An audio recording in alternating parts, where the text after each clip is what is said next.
Meeting.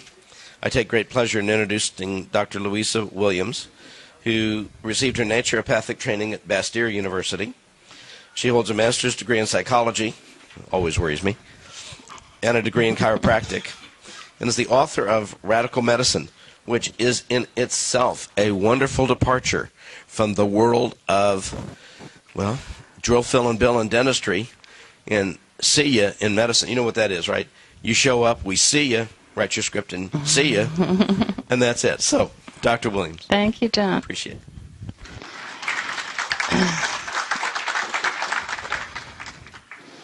So, thank you for asking me here. It's such an honor to present in front of my favorite dental group, and it's so great to see friends. Some of them I hadn't seen in 20, 25 years. Feel like we've been through the wars together, you know, as holistic physicians and biological dentists. We have been through the wars together, so thank you so much for allowing me to present here. My first presentation is on naturopathic prophylaxis. It's there in your notes. I've changed the name a few times, sorry. And I never know how long these talks are going to go. So why don't we go ahead and get started, because at the end I have I'm going to be having you guys workshop together on a new test I want you to try and perform in your office. So I want to have enough time for that. All right, so you all know this, but what changed in April 2007? After over 50 years, what standard of care was largely discarded that was very significant for all dentists, but especially biological dentists?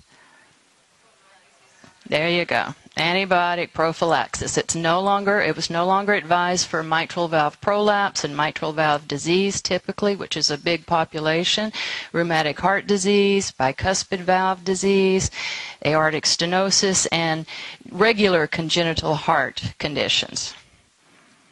However, it was still advised for high-risk patients, serious congenital heart conditions, patients that had undergone surgery, artificial heart valves, a significant history of infective endocarditis, and I think this isn't in your notes, but I added recently the first 2 years following joint replacement, which is a sizable percentage nowadays, right? Lots of patients of ours are getting hip and joint surgery.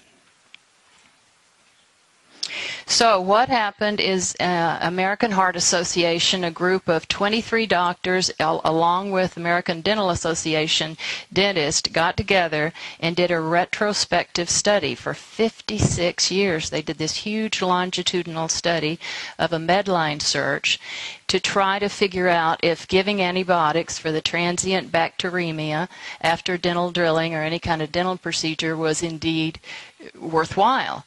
And Walter Wilson, the head of the group, concluded that only an extremely small number of bacterial endocarditis affecting the valves or infective endocarditis might be prevented by antibiotic prophylaxis for dental procedures if it was even effective.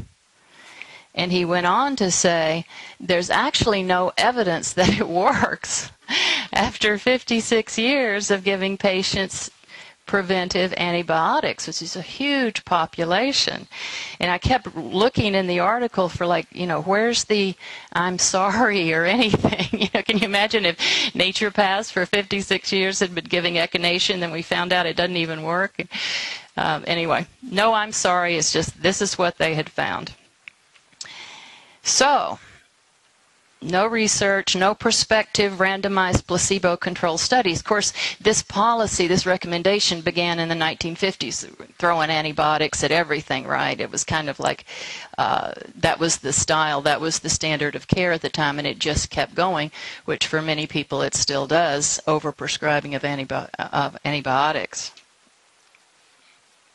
So, for us biological dentists and biological physicians, I like that, John, biological physicians too. If we look in the mouth and work with dentists, we're biological physicians. Yeah, I like that new term. So for us, it was an excellent change because, you know, we don't like giving antibiotics unless it's really necessary. because we know the side effects and the real damage to the gut and the dysbiosis that it can cause.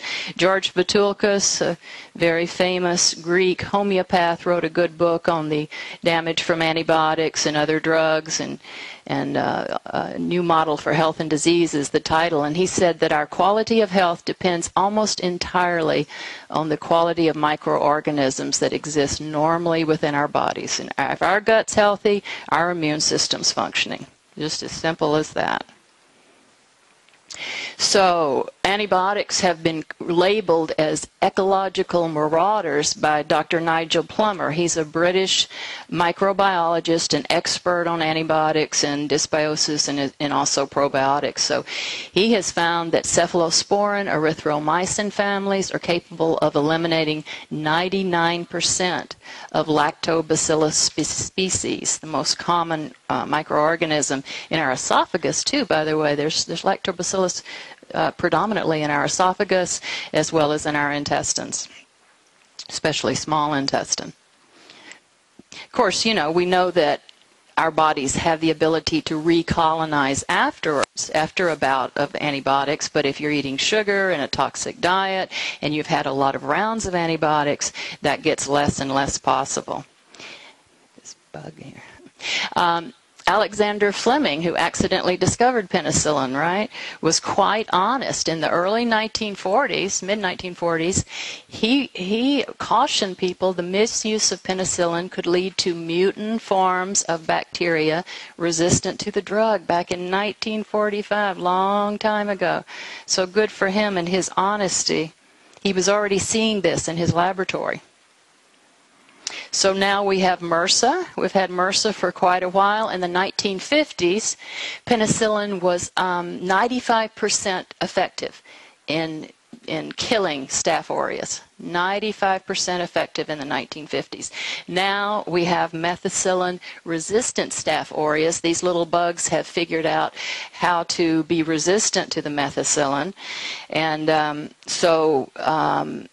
doctors in hospitals where these infections run rampant started using vancomycin. Well, then vancomycin started having resistance to Staphylococcus. The vancomycin-resistant Staph aureus bug bacteria figured out how to thicken the cell wall so the vancomycin couldn't get in. And we know that MRSA infections are very dangerous. These are the flesh-eating bacteria, so-called necrotizing fasciitis, where it eats away of the skin and the sub-Q tissue and even the organs, causes toxic shock syndrome, and cause death. So it's a very serious problem. So antibiotics aren't the answer. They were in the 50s. They were amazing at first, but as anything that's toxic and synthetic, it won't hold up in the long run, right? We know that. It just won't hold up, and it's not holding up. So nosocomial infections, hospital-induced infections. Another one is the Clostridium difficile. This bacteria is resistant to antibiotics. This one's so pathogenic it literally peels off the lining of the intestine. Very dangerous. I have a patient in Rhode Island. He's 85 years old, and he's just gone through that.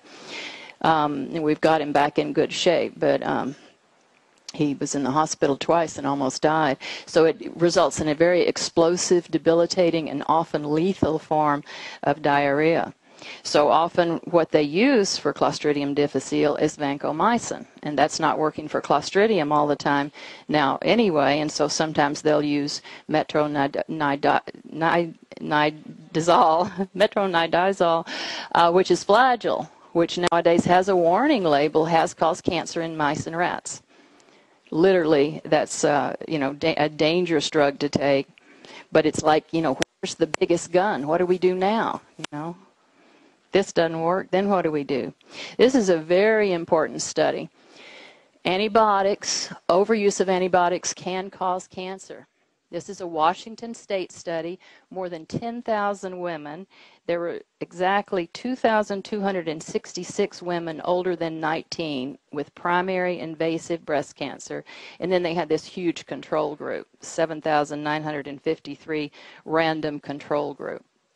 And they found that women who have taken more courses of antibiotics have double the chances of getting breast cancer. Now, I can't tell you exactly how many rounds of antibiotics that was, because it was based on the age, so it was more a percentage thing. But this is a very important study, well-controlled study. There was only one other study before that. When you think about it, who's going to fund these studies? You know, it's not like the drug companies are going to fund this. So there was a Finland study in 1999 before that was reported in the British Journal of Cancer. In 2000, and in Finland they found that women with chronic urinary tract infections that took antibiotics a lot were much more prone to get cancer, and they even controlled for the urinary tract infection bacteria. So it wasn't the bacteria, it was the antibiotic use. So is Dr. Huggins here? Not yet? He's in the other room. Okay. Well, I love Hal Huggins because he says things so clearly. So in a recent Weston A. Price journal, he said antibiotics are not like John Wayne, right? And we feel that way, and you hear patients say that sometimes, like, I'm just going to break down, I'm just going to take the antibiotic and get rid of it. And it does cause, short-term usual decrease in symptoms. But Dr. Huggins said when he fired at the bad guy, John Wayne, the bad guy fell over dead, right? You're going to kill the bug.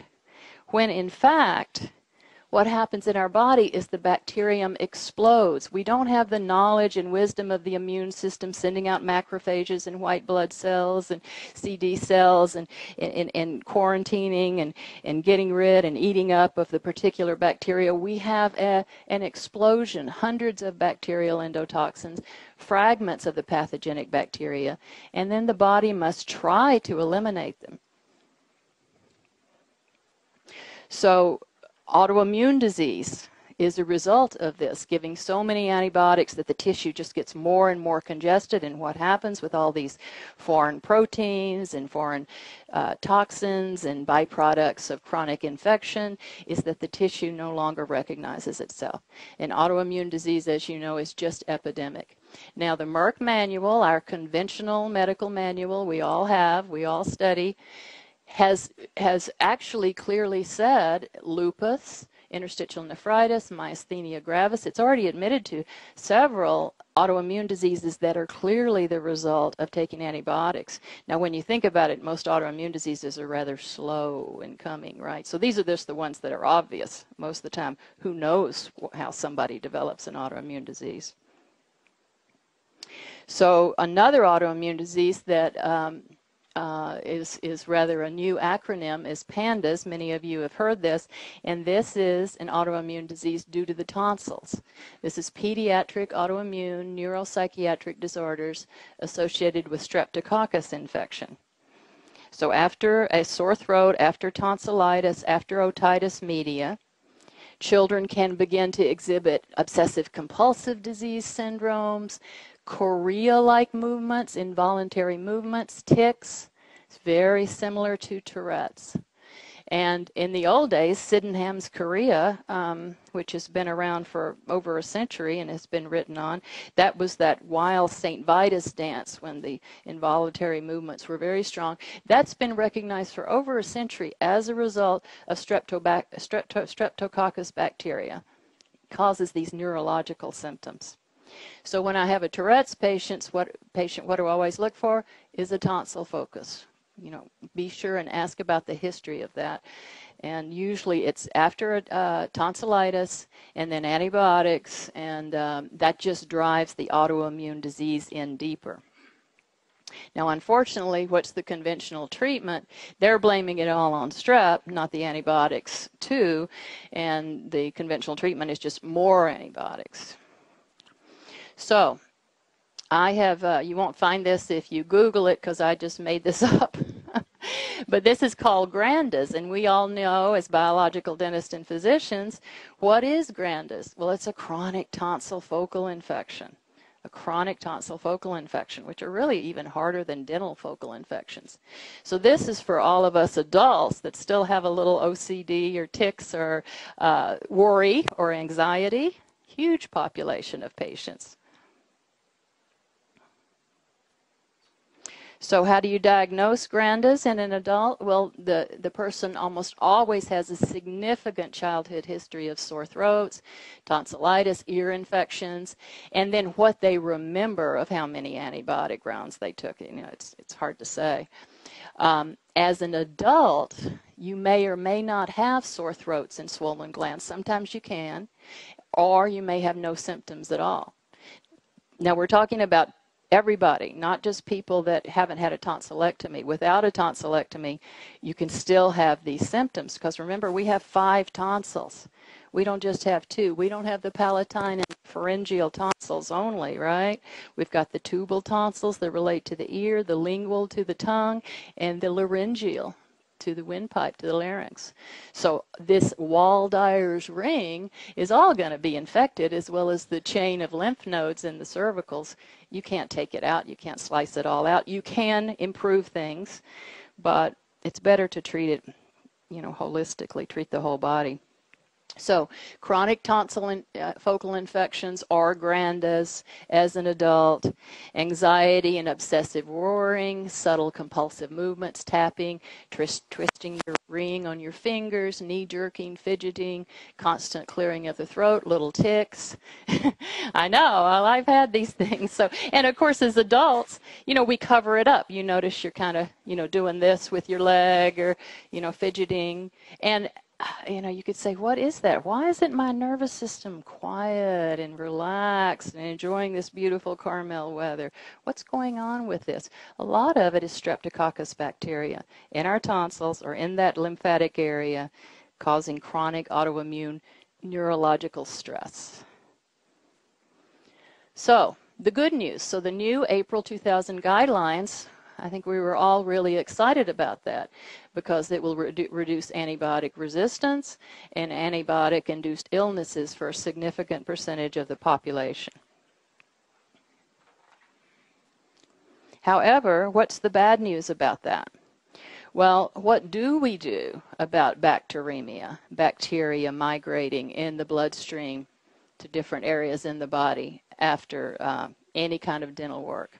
So is bacterial metastasis to the heart, for example, after dental drilling significant? So here's some research studies. Just periodontal probing, measuring pockets in patients with gingivitis and periodontitis, creates significant bacteremia from 10 to 40% of the time. Well, we'd agree with that, because when you have gingivitis and periodontitis, obviously you're going to have bacteremia. So these are a more vulnerable population, but many of our patients are quite a vulnerable population. Bacteremia from dental procedures, interligament injections most of the time, you know, 90% of the time. Wedge band placement, 32. Rubber dam placement, 29. Polishing teeth, 24. This is in pediatric cardiology, though. So this is a healthy population of children. So this is just in, you know, healthier children, not even in adults that have more chronic illnesses. Bacteremia from extractions. Again, we're talking about children, no history of disease. Extractions in children cause bacteremia 69 to 72% of the time. It's measured by blood cultures, and studies indicate bacteremia from extractions 39 to 100%. Of course, extractions really cause a lot of bleeding, and that goes into the bloodstream and can be measured afterwards.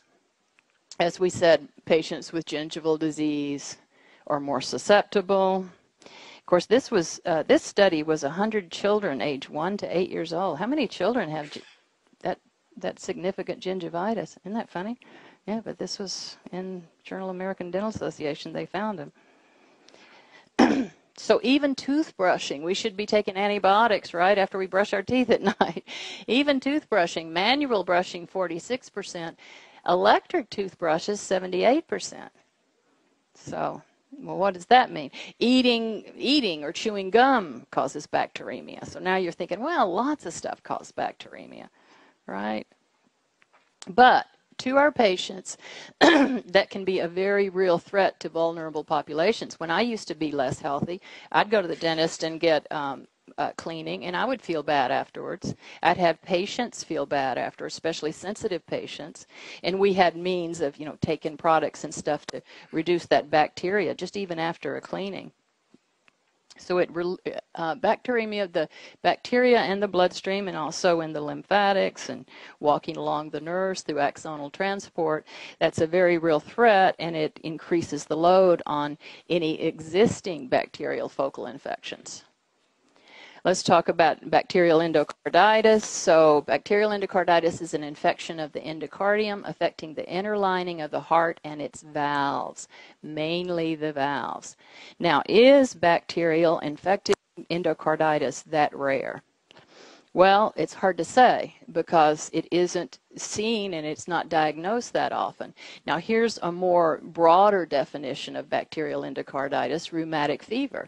Rheumatic fever nowadays, you don't hear about that much either, right? It's an acute inflammatory complication of the strep bacteria, and it affects the joints, the brain and the heart, right? Because it's characterized by arthritis, chorea, again, central nervous system distress, and carditis, heart pain. So with residual heart disease as a possible sequelae of that. Okay, so this is usually after dental drilling or some kind of trauma or like that, the patient comes home and they get severe flu, and then they go to their doctor and they're diagnosed with rheumatic fever. So what did Weston Price say that the two worst things were in life in regard to stress to the immune system? What were the two worst challenges in life? Divorce and death. You're close. So Dr. Price said the two biggest challenges to our immune system in life are pregnancy. It's a big deal. Woman has to really be taken care of, nourished, and flu. Of course, he lived through the 1918 flu.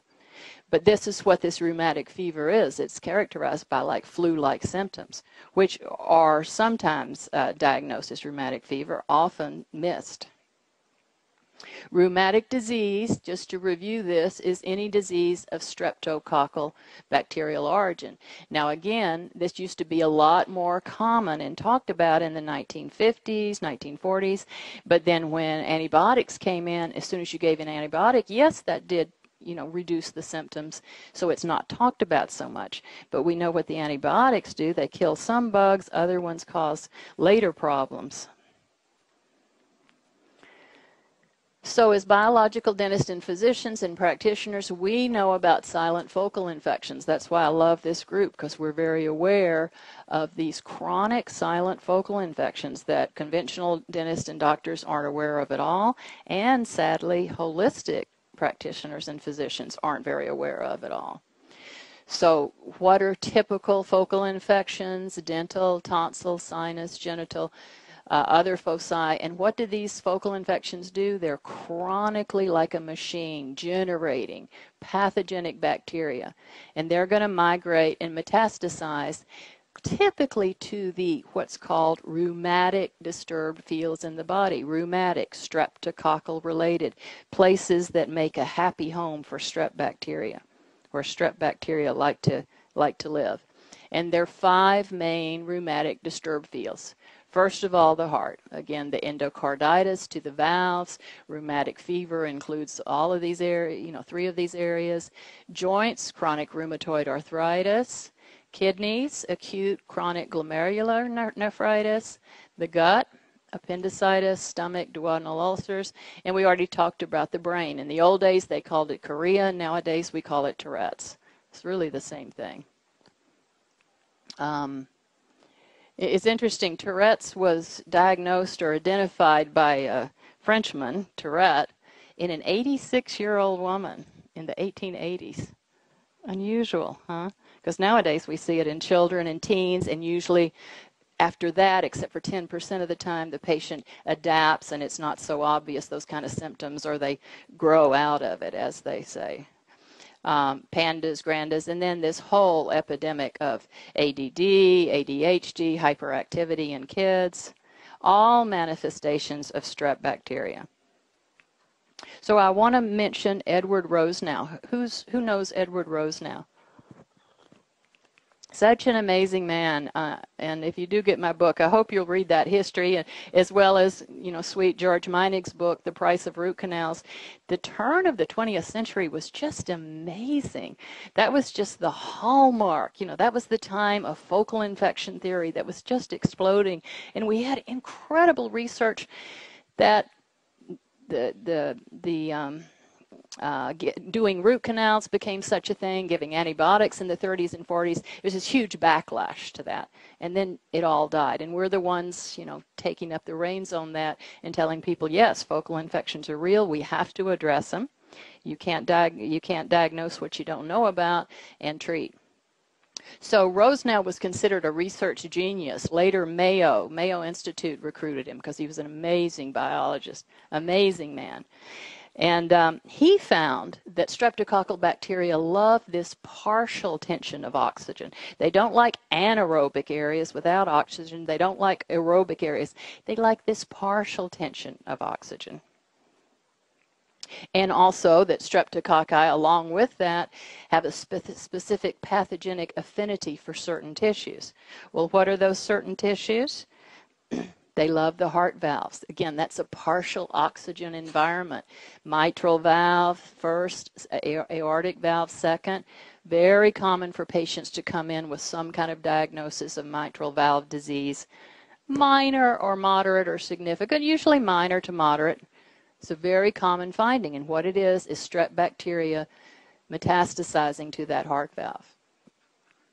And it can be mitral valve prolapse, stenosis, or more serious regurgitation. Strep bacteria also love the joints. They love the joint capsule, that synovial fluid, very warm, nice, happy little environment for them. That's why we have so much arthritis. Again, partial tension of oxygen, partly oxygenated. Same thing with the kidney glomeruli, same thing with the frontal cortex in the brain. All these tissues are very good areas for the streptococcus to live and to thrive.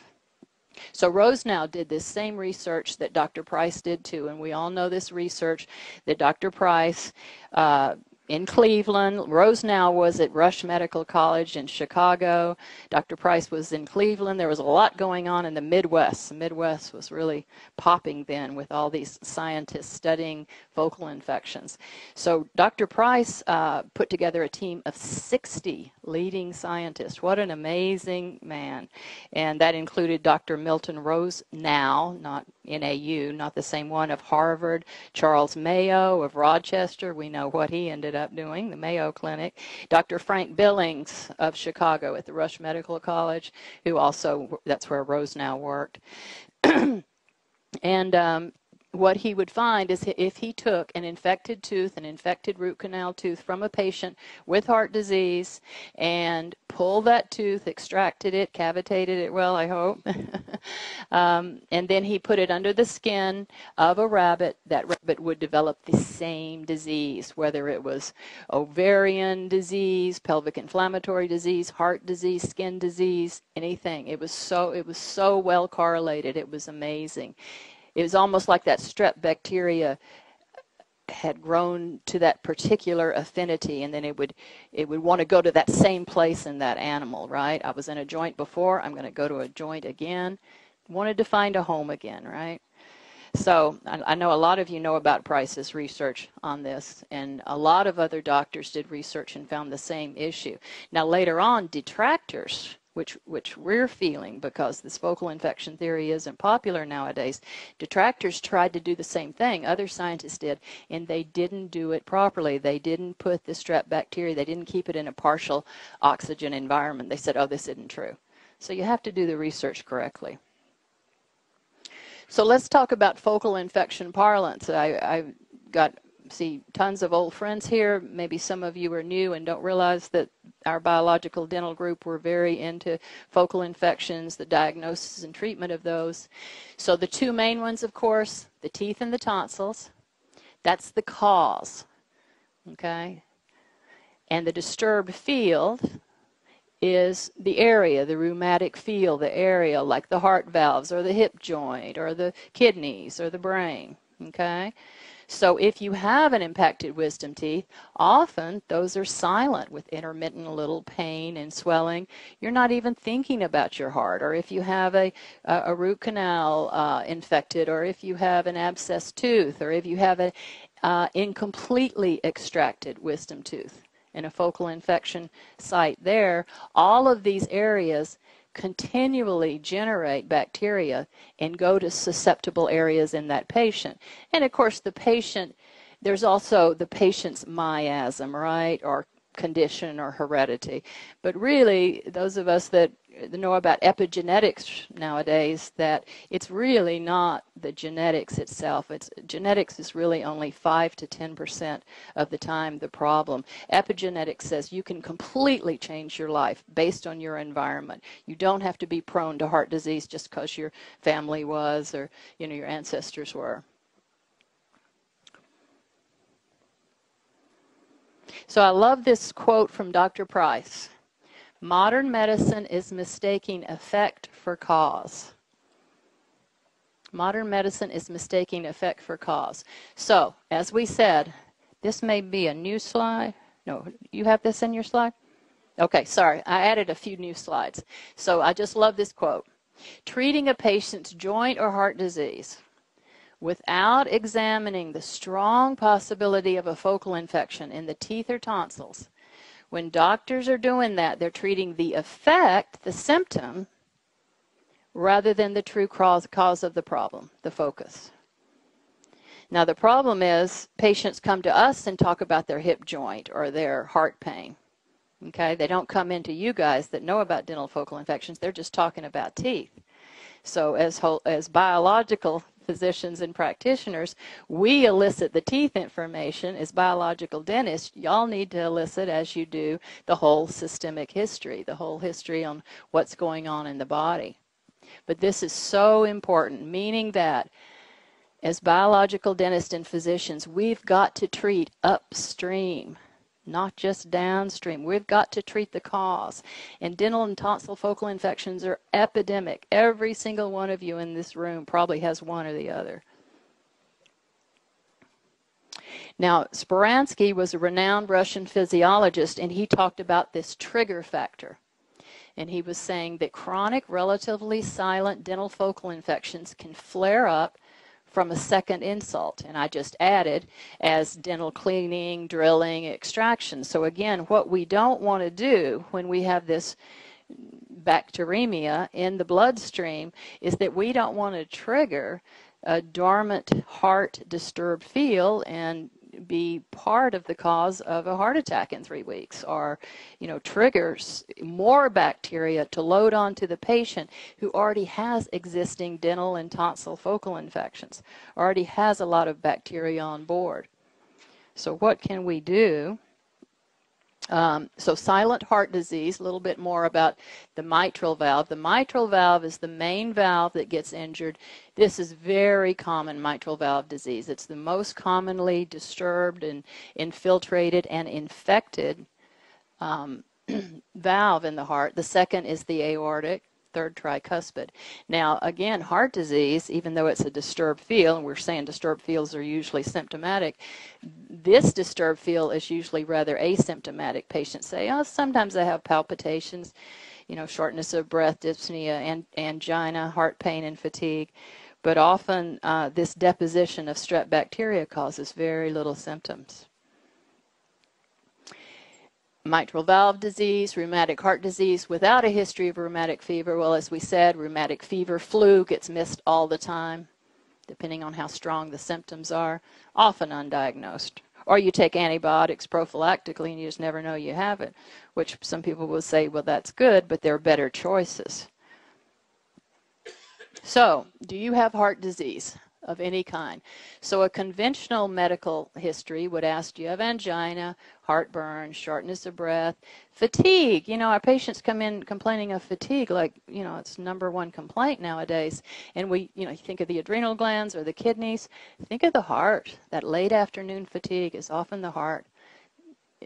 reduced circulation in the body causes a lot of fatigue. Palpitations, tachycardia, weakness, dizziness, nausea, sweating.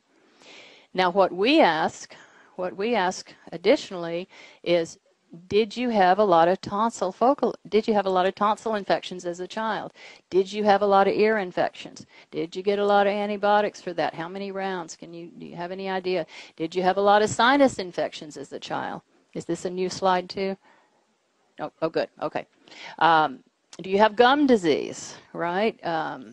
Dental cavities, abscesses, root canals, extractions, who pulled your wisdom teeth, a conventional dentist, it's always the same thing. There's very few people that extract correctly. So we have to ask all of these questions.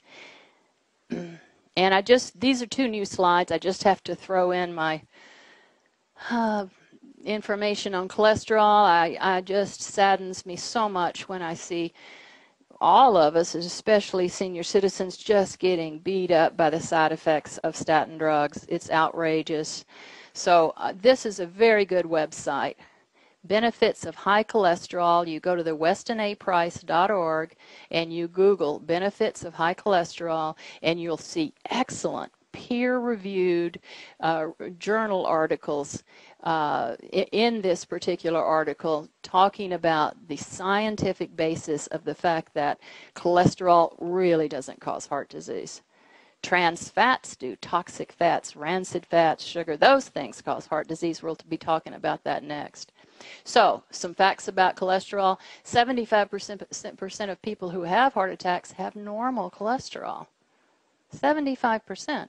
Older patients with lower cholesterol have higher risk of death than those with high cholesterol. Countries with higher average cholesterol, like Switzerland and Spain, have less heart disease. So there's just tons of facts on cholesterol and how important it is to the system. Had a patient come in recently going to a Kaiser doctor. Her doctor wants to get her cholesterol down to 120. Yeah, AIDS patients. What are AIDS patients? 150, 140. They keep lowering this cholesterol. It's the most insane Emperor's New Clothes thing I've ever seen in my life. It's amazing. Okay, some research on statin drugs. And again, I think Sally Fallon has done a very good job of compiling a lot of research statistics on statin drugs and cholesterol. So again, go to the westinaprice.org website and just Google statin drugs. This is the thing. When they first got the board together to figure out who to recommend statin drugs to, they couldn't figure it out for women. Because women, even at 200, 250, more than that, there was no evidence that caused heart disease. But nevertheless, I think they first said it at 200, then they've gone down to 180, now they're down to 170. But a healthy woman, there's no evidence that taking statins reduces your risk of heart attack and death. Lancet, respected British journal, 2007. Men or women over 69 years old with high cholesterol, there's no proof that taking statins reduces your risk of heart attack and death. Same article. And here's an article where two statin drugs, Zocor and Zetia, aggressive treatment with them, they did lower cholesterol, but it led to more plaque buildup. What does cholesterol do in our body? It goes to the intima of the artery. It's there to heal that infection, that inflammation, right? So it led to more plaque buildup in the arteries and no fewer heart attacks. New England Journal of Medicine. So I just wanted to say that, and any of you that are on statin drugs, I really wish you'd do some research and consider or reconsider taking that medication. It has some serious side effects, including death. Okay, how many do a blood pressure in your office? How many take blood pressure? Oh, quite a few. Okay. So what can we do for the physical exam? Blood pressure is an excellent test. I find the blood pressure machines give a lot of false positives. So those can be a bit of a problem. So if you are going to buy a blood pressure machine, I'd caution you to go with a lot of money. Buy a really good quality one, because the cheaper ones usually give too high a reading. So blood pressure is a good measurement. The pulse is also a very good measurement. Now, we're supposed to take our stethoscope and diagnose the heart sounds. So when you're in school, you get a tape and you get this information on all these particular sounds you're going to hear when you listen with your stethoscope on the chest. I just want to say it's very difficult to diagnose heart sounds. Even cardiologists are challenged by this, and they confirm these heart sounds by echocardiogram studies and ECGs. So, you can take your stethoscope and listen, but don't worry about, doing it just right, because it's difficult. We leave that for the cardiologists, the doctors that listen all the time. Now, left ventricular hypertrophy. This is a very common complication from rheumatic fever, from strep bacteria, with resulting mitral and aortic valve disease. Okay, so here we have the left ventricle, and we have the mitral valve right between the left atrium and the left ventricle that brings the oxygenated blood from the lungs into the left atrium, goes through that mitral valve, goes into the left ventricle, and then that left ventricle has to push out all that oxygenated blood through the aortic valve into the whole rest of the body. So our left ventricle has a huge workload. It's our main pumping chamber. And as you can see, what can happen, just like Hans Selye said about the adrenal glands in the 1950s, that brilliant doctor and scientist, the adrenal glands with a lot of stress, what do? They hypertrophy too. Glands and areas get bigger under stress. Well, so does this muscle, so does this left ventricle area. So why don't everybody put your hand on your heart. Remember, the seventh rib comes out here where the xiphoid is, so the heart ends at the fifth rib. 1/3 of it is to the right of the sternum, 2/3 of it is to the left of the sternum, and it's about 2 fists, size of 2 fists. Small person, those person's fist. Big person, those person's bigger heart. So if you're feeling, you should be feeling a beat, that is the left ventricle. It's the most anterior to the chest wall. So you're feeling that apex area, that apical area of the left ventricle. Now, if it's forced and strong, you well could have left ventricular hypertrophy. It's not an uncommon finding. Here's another picture of the thickening of the myocardium.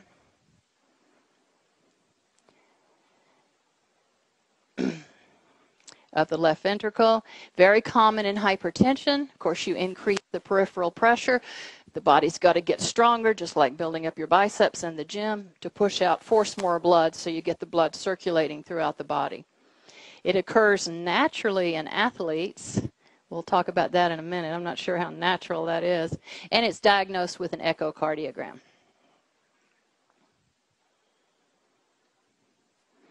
Okay, another picture.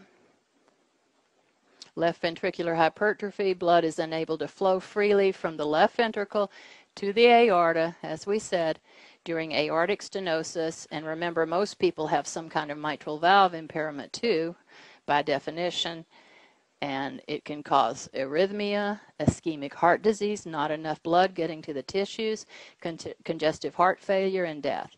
And often, see, the left ventricle is the first sign. And after a while, it can lead to right heart failure. So this is first to fail, and it's the strong pumping chamber, and then this is second to fail, the right ventricle. So if we catch the left ventricle first, we're catching it earlier. Now, there is a test in autonomic nervous system labs called the sustained grip test, and it's used as an alternative stress test to reveal cardiac abnormalities. And they say that it's necessary since cardiovascular function in many patients with clinical heart disease is within normal range. And I think we see this a lot in our practice. I can pick up heart issues, some kind of distress in the heart, and yet a patient can go out and get a normal ECG and, a normal echo, and yet I see heart issues, and they eventually will show up unless I treat that.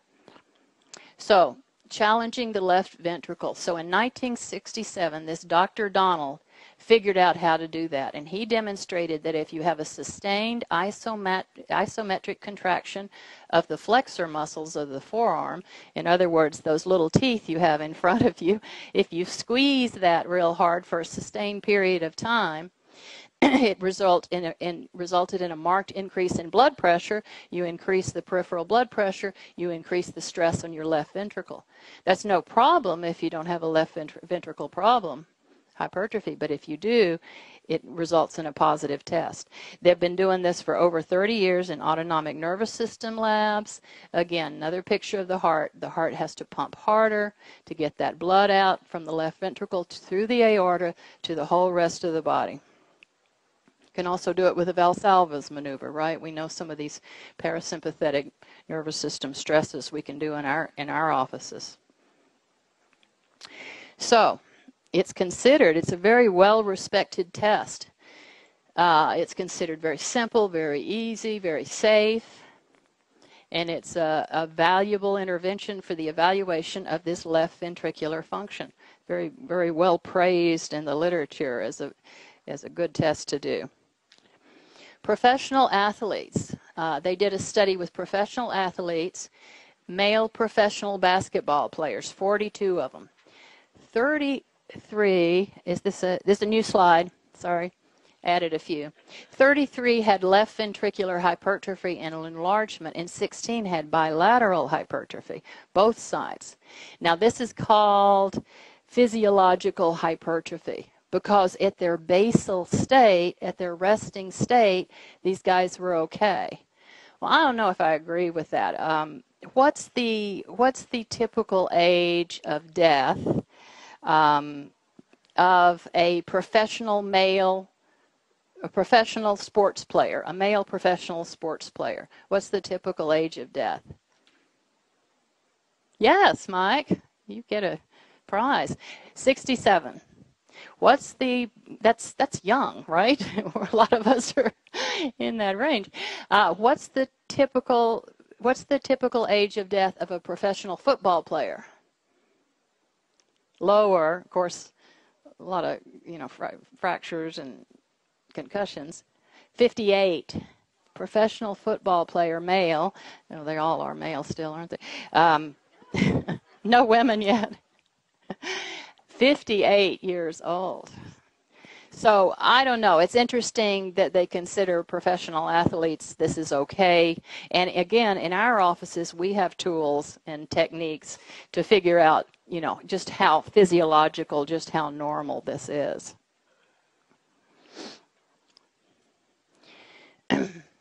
I think a lot of people are doing their exercise completely wrong. So it's a whole other subject we'll have to talk about at cocktail hour, but I think there's a lot of mistakes with exercise.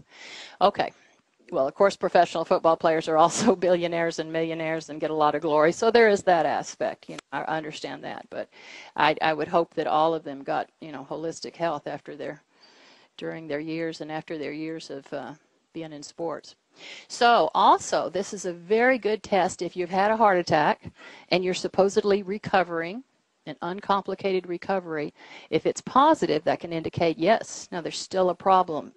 Again, you have to correlate these with other findings, blood pressure, pulse, symptoms, history, etc. But they use this test a lot, left ventricular function in patients, to see if they're really doing well after a myocardial infarction. So, for biological dentists, the sustained grip test is an excellent screening test, along with the pulse, along with the blood pressure, to determine any heart impairment so that the transient bacteremia that may be mild from dental procedures, to make sure that it won't worsen an existing problem.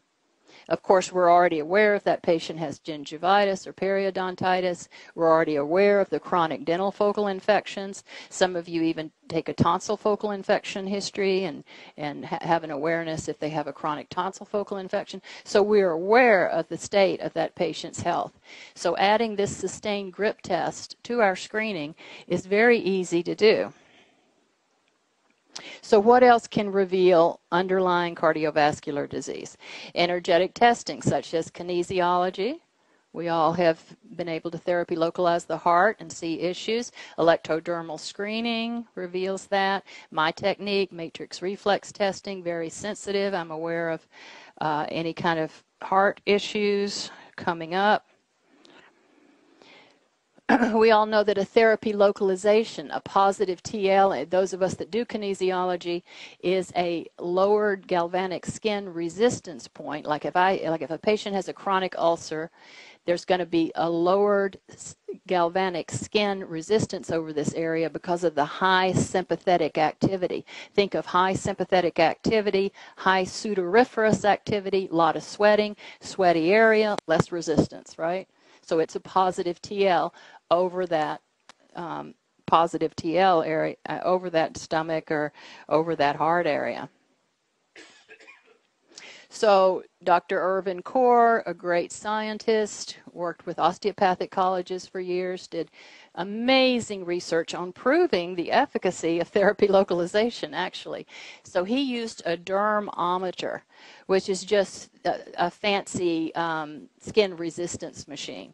And he found that if that tested positive over the sternum, over the medial scapulae, and T1 through T4, that consistently correlated with heart disease in all his subjects he studied.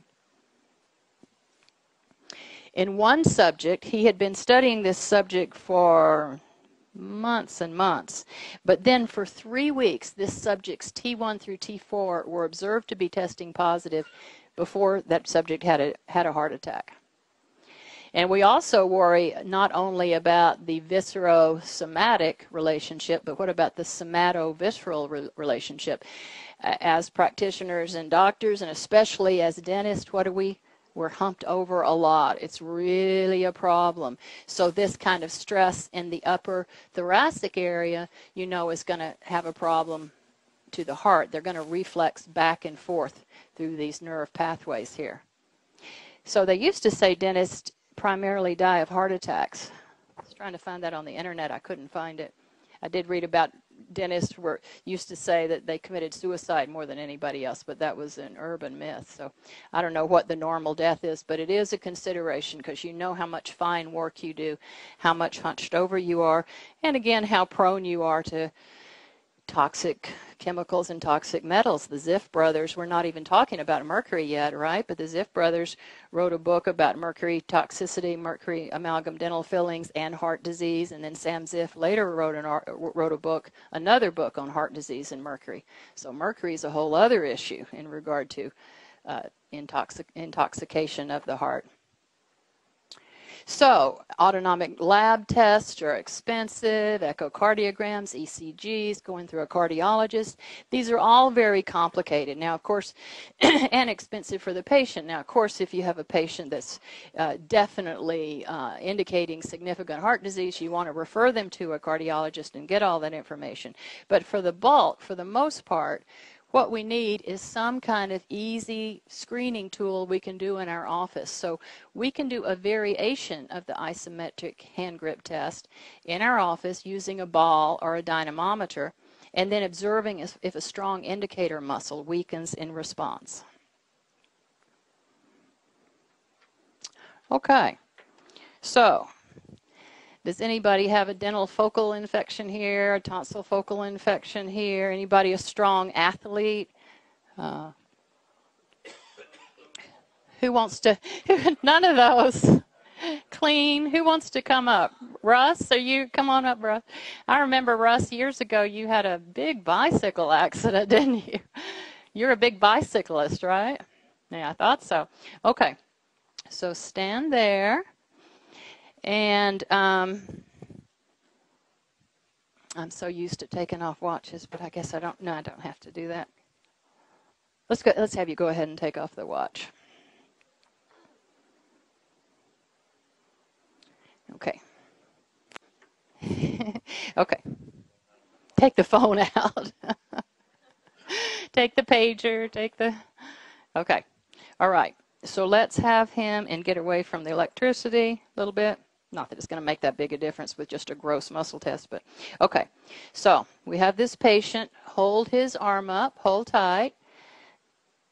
And he's got a strong indicator muscle. You could also do the supraspinatus muscle. Get his elbow real straight, 30 degrees out from the body.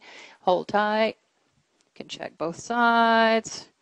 Straight up. Just a general indicator muscle or a more specific muscle, and he's super strong. Okay, so then you want to take your little ball that Dawn and Toby got for me and have that patient squeeze it for 15 seconds. Now in your notes it says 10 seconds. And the reason is because I don't have a watch. I don't like electricity on my body when I'm working in the office, and I don't have a Rolex, which works, so my watches have been broken for years. So what I do is I count. I usually count 1, 2, 3. I count to 10. Well, I just got a stopwatch for this conference and realized I'm counting so slowly it's actually 15 seconds. So I've been doing this test for years, but it's 15 seconds. Okay, so let's have the patient hold it in their dominant hand. Okay, so when I say go, Russ is going to squeeze that moderately hard. Not terribly hard, but not weak. Usually men around 20 pounds of pressure. Okay, so Russ, go ahead and squeeze. No, stop. Okay, wait a minute. Sorry.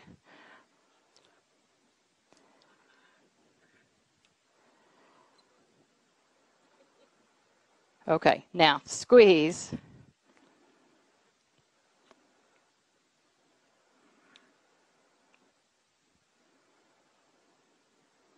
Okay, moderate hard, moderate hard.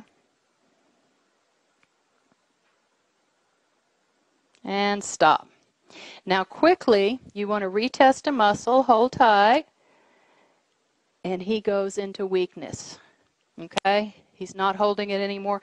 Quickly hold tight, and he goes into weakness. Now you only have 3 to 4 seconds to quickly retest, because now, after that, hold up, hold tight, and he's absolutely strong again, right? Because this is a dynamic test. On the surface, he's fine, but underneath that, when he bikes 26 miles. I don't know if probably doesn't have any dental focal infections. Holistic dentist specializes in cavitation surgery, but definitely could be one of those physiological hypertrophy issues with the left ventricle. And it's something that we want to take into mind too, because I'm not sure if that's a good idea to go weak with any particular test. Okay, so Russ, why don't you sit down again? So, well, no, I'm going to keep your watch because I'm going to have you come back in a minute.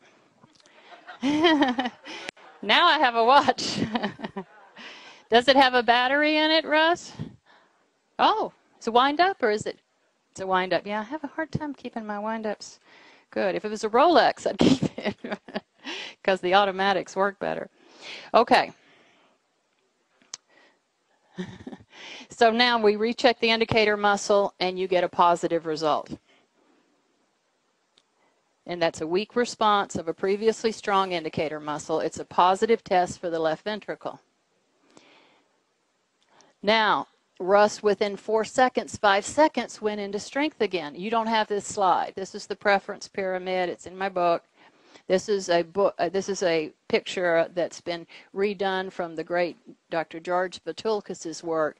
But basically, it's important to think about this physiologically as well as philosophically. We only have one brain. We only have one heart. We only have one liver. We have 32 teeth, or some thereabout. We have lots of bones, muscles, skin. So the body will try to detoxify through a rash and get rid of toxins before it will impair the heart. The body will do anything it can. We can lose a tooth, but we can't lose our heart. We can't lose our stomach, our brain, our more vital organs. So it's important to think about survival and how the body prioritizes in life. So often these vital organs are harder to therapy localize, harder to bring up because the body is protecting them. Now, how do we test Russ? So what does he need now? CoQ or magnesium? Or what does he need for a focal infection? What does he need to treat, especially now that he's gone into strength? Now we have this same problem, for example, if we're therapy localizing a tooth. If you do muscle testing and you're therapy localizing a tooth, and then you're trying to, put this product on and that product, this homeopathic and this herb, and keep that same position of that tooth, keeping it weak and seeing what 2 points. It's difficult. It's awkward, right? So how do we handle that with hard to therapy localize areas or dynamic tests that are only positive for a few seconds? We only get to look at that left ventricle for a few seconds, that issue. So this is another test that we've been doing for years, for decades and decades. This came from Dr. Alan Beardall, as well as an osteopathic friend of mine in Austria. And this is called the straight lock test. And the reason is the tooth is there is because we use it a lot for teeth. So if I'm therapy localizing a tooth, okay, I've got a strong indicator muscle, I therapy localize, number 30, it's positive. I can lock this weakness into the whole system, and then the whole body's the tooth. It works. We've been doing it for years. And the way you lock it in is you have the patient, you keep that ischemic grip, keeping the patient weak with that positive TL, and you have the patient close their eyes, open their eyes, just rub that forehead from the glabella to the hairline twice, eyes closed, the brainstem, proprioceptive information, eyes open, frontal cortex. This particular maneuver works all the time. It makes it so much easier in practice. So when you do that, then you can two-point a treatment, because the right treatment will cause a global strengthening in all those weak muscles. If I'm all number 30, it's positive, then any muscle I test that helps that tooth, arnica or some kind of coenzyme Q10 for the gums or whatever is needed, some kind of antibacterial, will cause a 2-point. Many of you know this. You do muscle testing all the time. So what do we use for the heart? Lots of things. Ubiquinol, I actually threw out my coenzyme Q10. It was so impotent compared to ubiquinol. Ubiquinol is a much more active form of coenzyme Q10, and it works much more effectively, much more assimilable. This is information from Steve Sinatra, one of the few holistic cardiologists in the country. Hasn't gone mad about statin drugs. He's a great cardiologist, great lecturer. So many products to test. Patient may need ubiquinol. Patient may need magnesium. Magnesium is excellent for relaxing the heart muscle. I like magnesium citramate from Thorne. D-ribose, the Carvalin M, very good sugar that helps feed the glucose, helps give the patient energy, especially in the heart. Very good for heart conditions. L-carnitine. Fish oil is very good, anti-inflammatory. Of course, you don't want the patient taking fish oil before surgery because it's a blood thinner. Okay, so we can use all those, but tolle causum, right? We like to treat the cause. So in most of our patients, the issue with the heart is due to the teeth or tonsils, and that's usually due to bacterial infiltration and infection of the heart valves.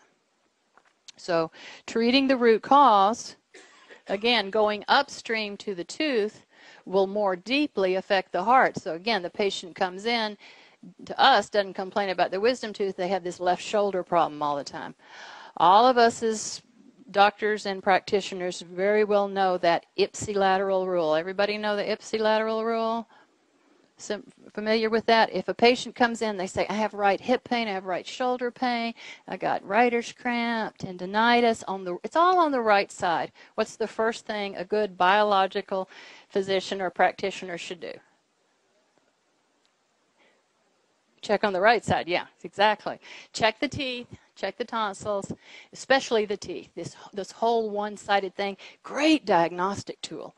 Most of the time you're going to find a dental focal infection on that same side. Some kind of problem with the tooth. Can be a million different issues. Okay, so if we want to consider most of the time that these are caused from underlying silent focal infections, then I would like to talk about notatum.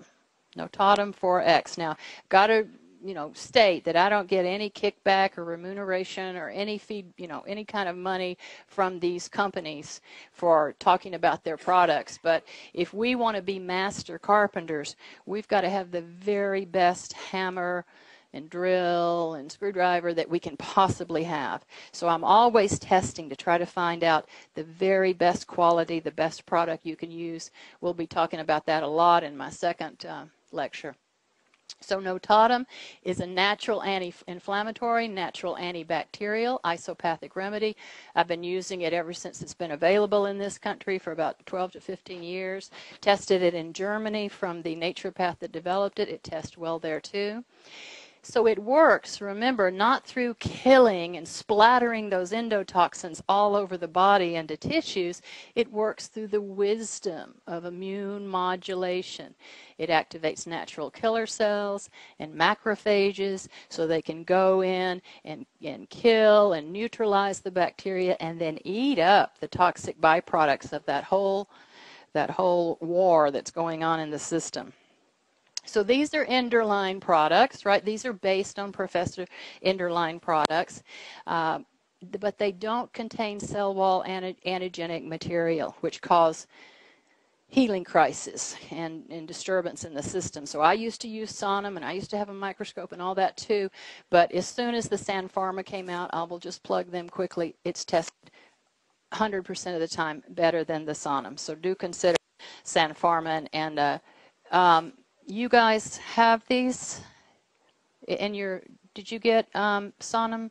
You didn't get any in your thing. Huh. He was supposed to give us a sample. Dawn, can you check with Mike and see if he has samples of the notatum? Oh, Mike, did you? How many samples do you have? Can you just place them at the end of a table?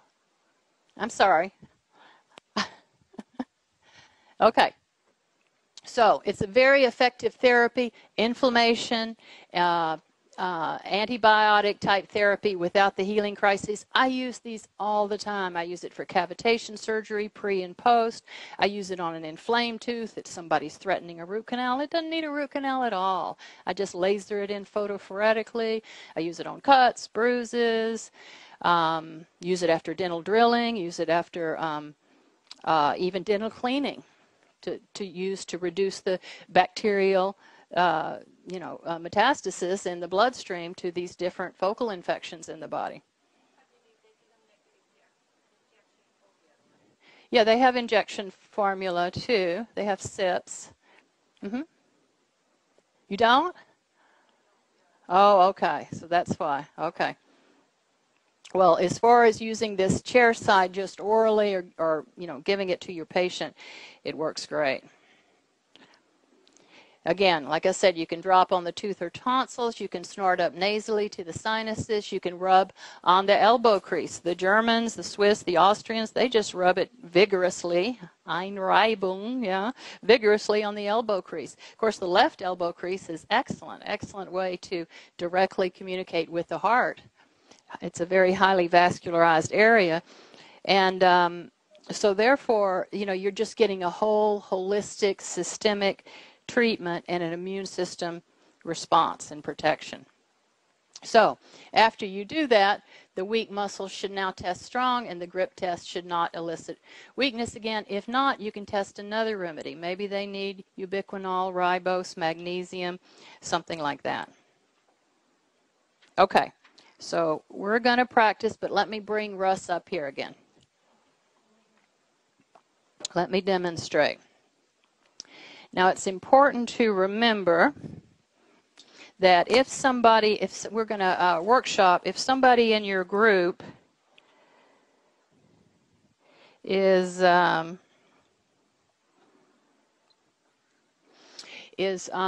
weakness, is in parasympathetic atonia, oof, okay, 15 more minutes, you can't do this test. Okay, because if they already start out weak and then you have them squeeze, you can't tell anything. Okay, so we'll hand out these so people can test. Okay, so we're going to do the test again. Hold this arm up, hold tight.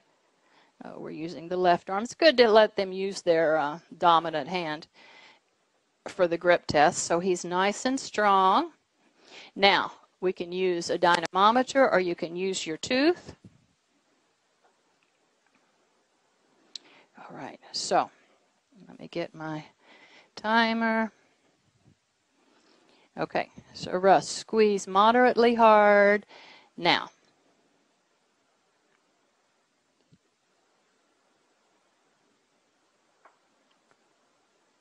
moderately hard.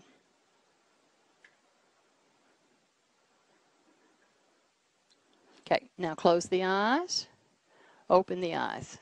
So if you know your patient is positive, you want to lock in that weakness right away. And then what you'll find, hold this arm up, hold tight, is he will be weak everywhere. Okay? So his left ventricular weakness here is systemic. Really neat thing to do. It works very well. Now we can therapy localize a treatment. So you can put this on his energy field. Yeah, just put it in your pocket. And just see if we're on the right track. Hold tight. He goes super strong. And then you can take out your product. Go ahead and drop it on. Let's do the left. Not inguinal. Wrong anatomy. Elbow crease here. Such a direct relationship. But, you know, the inguinal crease is also highly vascular, so we use either.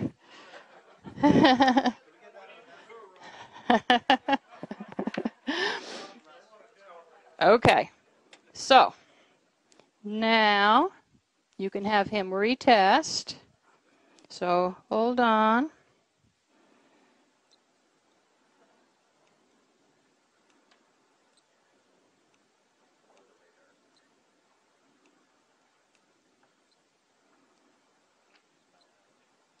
I think I will. This thing isn't working very well. Have you got 15 seconds? Okay. So, tell him. Okay. Squeeze moderately hard. Oh, he's strong. Up to 40. Usually people stay about 20 or 30. Okay, stop. All right. Then we test again, hold tight, and that no longer causes stress in his left ventricle. Okay? So that's the way you test. He's strong. Now, of course, so I'd consider notatum. I'd also want to go into the heart relationship again, see if there's other issues. Check to make sure, since it was the notatum, which is an antibacterial that helped him, to see if that's any kind of focal infections in the mouth, but I doubt it. But maybe a tonsil, maybe something else. A lot of us dentists and doctors have problems with the very thing that we're working on. So, okay, Russ, thank you. All right, so let's, very good job.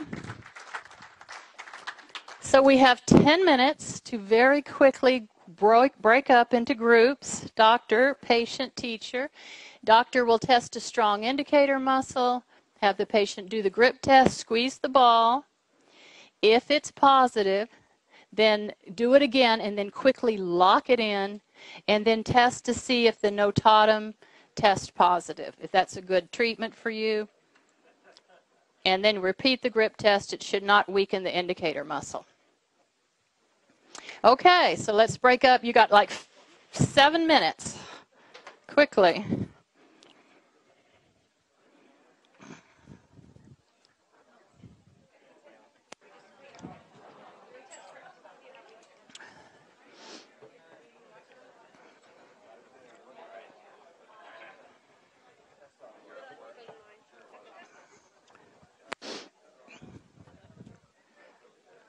I have some more. Here, you guys. Here's.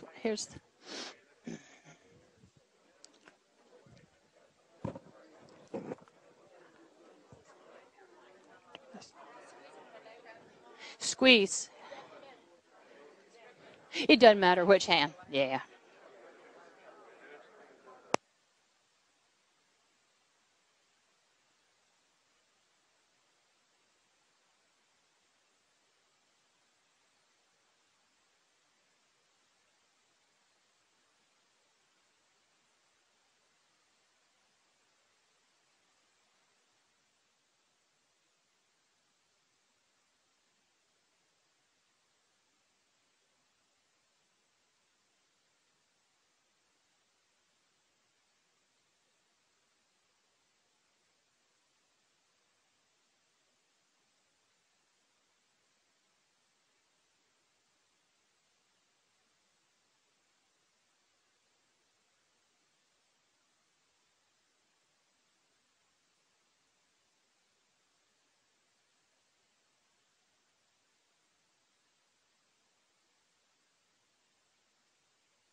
Okay. All right, let's have a seat and we'll wrap up.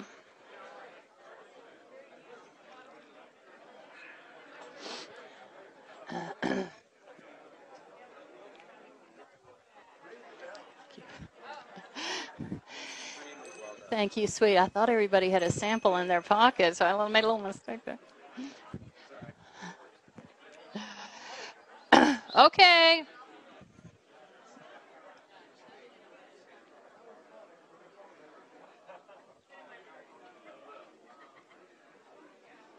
Okay, so first of all, okay, y'all. Good, enthusiastic group here. We're actually running on schedule.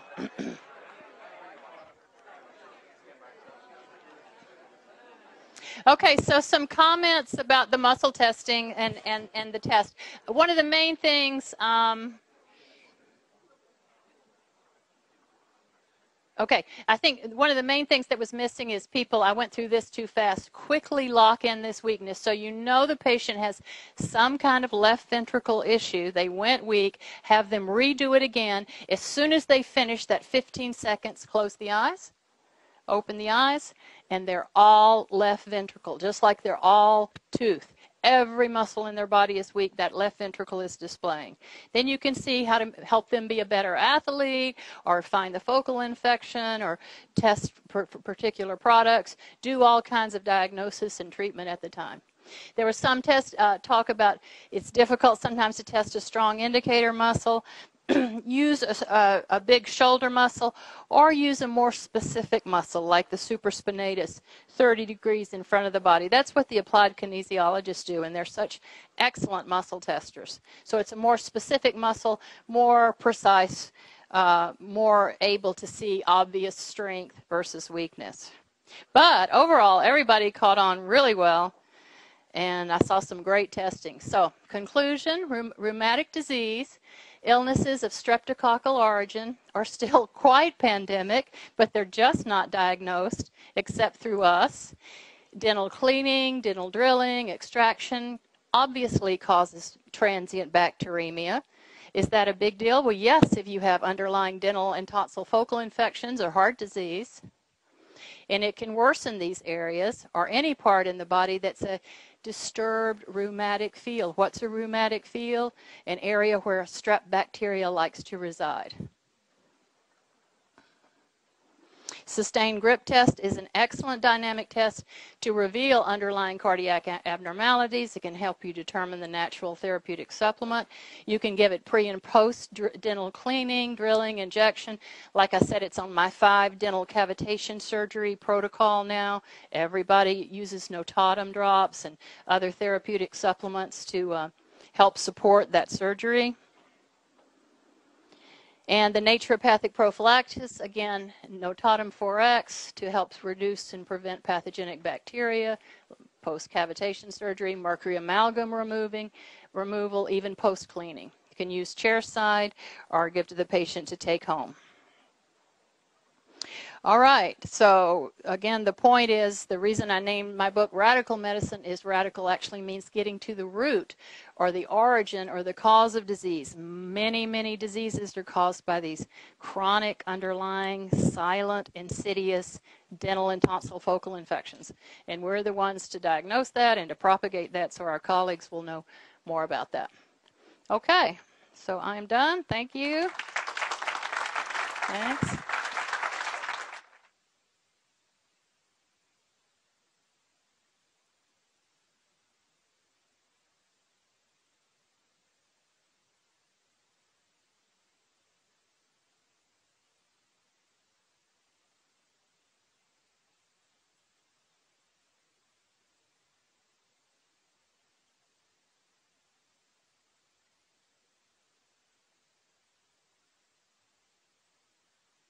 Great. That's even better.